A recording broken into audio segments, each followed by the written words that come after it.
Bonjour à chacun, bonjour à tous et bienvenue à la revue de presse.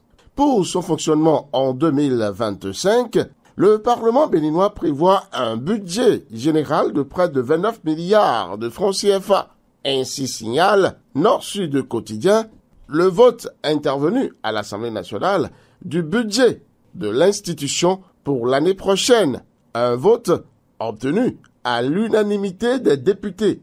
Remarque les 4 vérités qui voient un budget en nette progression de 18,20% par rapport à celui de l'année dernière. Pour le journal Le Chronomètre, ce vote intervenu est une victoire pour l'honorable Labiou Amadou Djibril et toute la questure. En effet, ce n'était pas gagné d'avance d'avoir l'assentiment de tous les députés, tous bords confondus, surtout avec les opposants, qui recherchent souvent la petite bête à ces occasions-là pour rejeter les offres. L'homme a dû faire de remarquables prouesses pour obtenir leur quitus, mais en exergue le journal. C'est un exploit que réédite ainsi le questeur et sa troupe vient appuyer le paraclet, comme pour dire que l'homme maîtrise le job.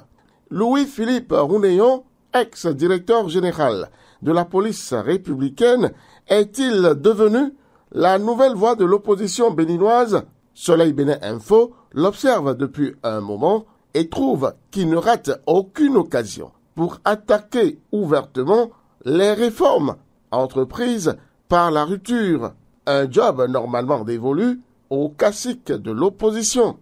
Mais malheureusement, ils sont apparemment trop absorbés par un sommeil trop réconfortant pour s'y adonner, et notre légendaire Jack Bauer, qui apparemment, s'ennuyant dans sa retraite, s'est découvert l'âme d'un dénonciateur avéré des failles du régime en place. Espérons que, si pertinent, il soit entendu par les ténors du système en place. La rentrée scolaire 2024-2025 a lieu officiellement demain, 16 septembre 2024, sur toute l'étendue du territoire national. Et le gouvernement est à jouer pleinement et convenablement toute sa partition, et même au-delà. À ce titre, le quotidien L'Observateur rapporte que le gouvernement est engagé pour la 5e édition du programme de kit scolaire pour enfants mineurs et vulnérables des militaires décédés, un acte de grande portée sociale qui mérite d'être salué. L'autre couche vulnérable qui mérite une attention particulière, c'est celle à laquelle personne ne pense jamais.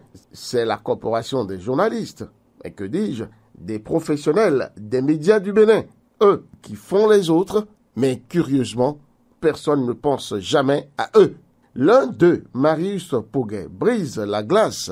L'emploi décent n'y existe plus. Le tissu entrepreneurial y est décousu et le professionnalisme y est décapité, déclare-t-il, rapporté par Soleil Levant. Une réalité affligeante qui sévit dans une indifférence totale des pouvoirs publics. Voilà un gros pavé dans la mare de la HAC, la Haute Autorité de l'Audiovisuel et de la Communication, nouvelle mandature.